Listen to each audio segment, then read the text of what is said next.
जोड़ापोखर थाना क्षेत्र की एक महिला ने झरिया के प्रसिद्ध तांत्रिक चंदन शास्त्री समेत पूर्व पार्षद अनूप साव, व्यापारी रंजन साव, राकेश कुमार व मनोज साव पर दुष्कर्म का प्रयास करने व केस वापस नहीं लेने पर जान से मारने की धमकी देने का आरोप लगाया है और शनिवार को न्यायालय में सीपी केस किया था।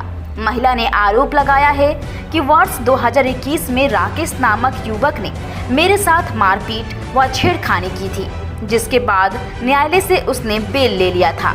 6 अगस्त को चारों ने मेरे घर में घुसकर केस कर जान से मारने की धमकी और मेरे साथ दुष्कर्म करने का प्रयास किया गया था। वहीं चंदन शास्त्री मेरा वीडियो बनाने लगा, कहा कि अगर केस वापस नहीं लिया तो वीडियो इंटरनेट मीडिया पर वायरल कर देंगे, जिसको लेकर रविवार को तांत्रिक चंदन शास्त्री ने अपने बकड़ीहाट स्थित आवास में प्रेस वार्ता कर पत्रकारों के समक्ष अपनी बातें रखी। चंदन शास्त्री ने महिला द्वारा लगाए गए सभी आरोपों को बेबुनियाद एवं निराधार बताते हुए कहा कि वो उक्त महिला को कभी मिला ही नहीं, साथ ही उक्त महिला से कभी बात भी नहीं की। प्रशासन चाहे तो कॉल डिटेल, मोबाइल लोकेशन या हर तरह से जांच कर ले, मामला आईने की तरह साफ हो जाएगा। रहे थे जिस जगह पे दुष्कर्म हो रहा था, उसमें पूर्व पार्षद अनूप साव, मनोज साव, रंजन साव, साथ में आप भी सम्मिलित थे, ऐसा महिला का कहना है और कोर्ट में सीपी केस किया है। क्या कहेंगे इस पर आप? नमस्कार, मैं हूं तांत्रिक चंदन शास्त्री। आप सभी मीडिया बंधु, पत्रकार बंधु और पत्रकार गण को जो है बहुत बहुत धन्यवाद, जो कि आज हमारे प्रेस कॉन्फ्रेंस में आप लोग शामिल हुए। ऐसा बात है कि हमको मीडिया के द्वारा पता चल रहा है, पेपर के माध्यम से, इलेक्ट्रॉनिक मीडिया के माध्यम से, कि हमारे ऊपर में ऐसा ऐसा आरोप लगा है, लेकिन ये बेबुनियाद आरोप है और न उस महिला को हम जानते हैं और न किसी प्रकार इस काम में हम दूर दूर तक किसी से मेरा कोई परिचय नहीं, कोई जानकारी नहीं है। और अचानक इस टाइप का हमको मिला है तो हमको लग रहा है कि हमारे मान सम्मान प्रतिष्ठा को, छवि को धूमिल पर पहुँचाने का काम कर रहा है, क्योंकि पिछले 22 वर्षों से धनबाद कोयलांचल में सभी जनता का जो है हम काम समस्या का समाधान करते हैं ज्योतिष और तंत्र विद्या के माध्यम से, लेकिन आज तक कोई हमारे ऊपर में न कोई गबन का आरोप है, न कोई किसी पर कोई धमकी का आरोप है और न किसी प्रकार का कोई जो है ठगी का कोई हम पर आरोप है। इतना बहुत बड़े बड़े तांत्रिक का सब कुछ है, सबके ऊपर ठगी का मामला हुआ है, लेकिन उस मामला में आज तक हमारे पास ऐसा नहीं है और किसी को भी हम डराने धमकाने का काम नहीं करते हैं, क्योंकि हम खुद जो है इस लाइन में हम जो है PhD किए हुए हैं, एस्ट्रोलॉजी से ग्रेजुएट है और उसके अलावा अगर इस टाइप का ऐसा करता है तो अगर हमारे छवि को धूमिल होगा तो हम उस व्यक्ति को, चरित्र को हम पता कर रहे हैं और उस पता होने जाने के बाद उसके ऊपर में हम 2 करोड़ का मानहानि का दावा ठोकेंगे।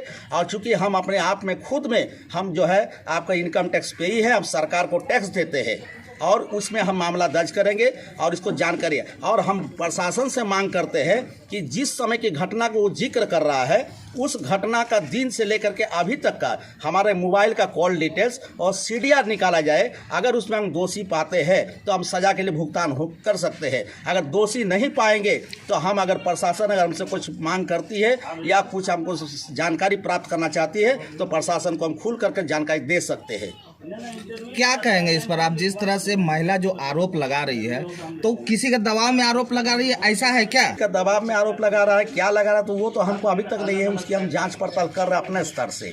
अपनी कोई भी जान पहचान जो अभी है, जो हमारा शुभ चिंतक है, उन लोगों के द्वारा हम जांच पड़ताल करवा रहे हैं कि इसके पीछे कौन राज है, कौन ऐसा षड्यंत्र कर रहा है कि हमारा ख्याति को जो उसको बर्दाश्त नहीं हो रहा है, उसको जलन भावना हो रहा है, वैसे लोगों को हम प्रयास कर रहे हैं पता करने का।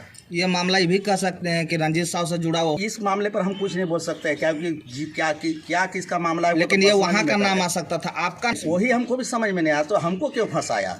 इसके मतलब क्या है कि हमको बदनाम करने का प्रयास कर रहा है, षड्यंत्र कर रहा है, क्योंकि हमारे पास में तो हर तरह का लोग आते हैं, अच्छे आदमी आते हैं, बुरे आदमी भी आते हैं, डॉक्टर भी आते हैं, प्रशासन का अधिकारी लोग भी आते हैं, सबसे मेरा आना जाना है।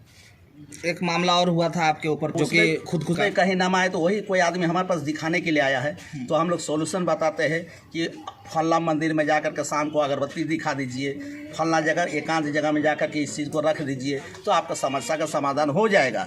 आप कोई उसको तो हम प्रेरित तो नहीं किए कि आप जाकर मर्डर कर लीजिए या आप सुसाइड कर लीजिए, ये तो हम कभी बोल नहीं सकते किसी को।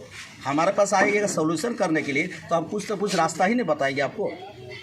क्या लग रहा है आपको, वो मामला से कहीं जुड़ा हुआ तो नहीं? वो मामला से कहीं जुड़ा हुआ नहीं, वो मामला का हमको इंस्पेक्टर साहब से लेकर के वहाँ का केस का जो आईओ है वो सारे कोई सुपरविजन किए और हमको जितने बार थाना में बुलाया बराबर थाना में गए और पूरी तरह से उसको हम कुछ जानकारी दिए और अगला भी प्रयास किया। अगला बोला क्योंकि आप निर्दोष है, आपको कहीं से किसी प्रकार इसमें रोल नहीं है, लेकिन हमारा तंत्र के माध्यम से ऐसे ऐसे पता चला कि इसमें कॉल डिटेल्स वगैरह, और वो आदमी को हम जानते हैं चूँकि ऑल ओवर इंडिया के लोग आते हैं, वो हमसे कॉल किया फ़ोन से कि आपसे हमारा दिखाना है, ऐसा है, हम परेशानी में हैं, तो उसको हम परेशानी का समस्या समाधान बताए।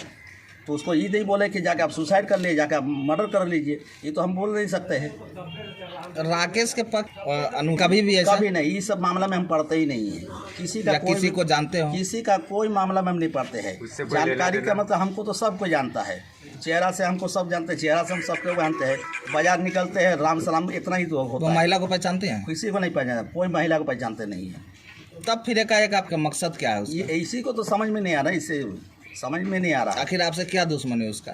कभी वो आई थी यहाँ? कभी नहीं आई है। अगर वो आती तो जिस समय कि उसका बयान हम पढ़े तो सही से हमको एड्रेस अपना पता काहे नहीं बताया, झरिया खाली काले बोल दिया। उसे एग्जैक्ट पता होना चाहिए ना, पुराना राजागढ़ में रहता है, तालाब के पीछे रहता है, राजा तालाब पीछे, तो ये तो होना चाहिए ना पूरा। वो कहाँ कुछ किया? हाँ, तो हमको लग रहा है कि बहकाव में आकर के या किसी प्रलोभन में आकर के हमको बदनाम कर रही है। आगे क्या करेंगे?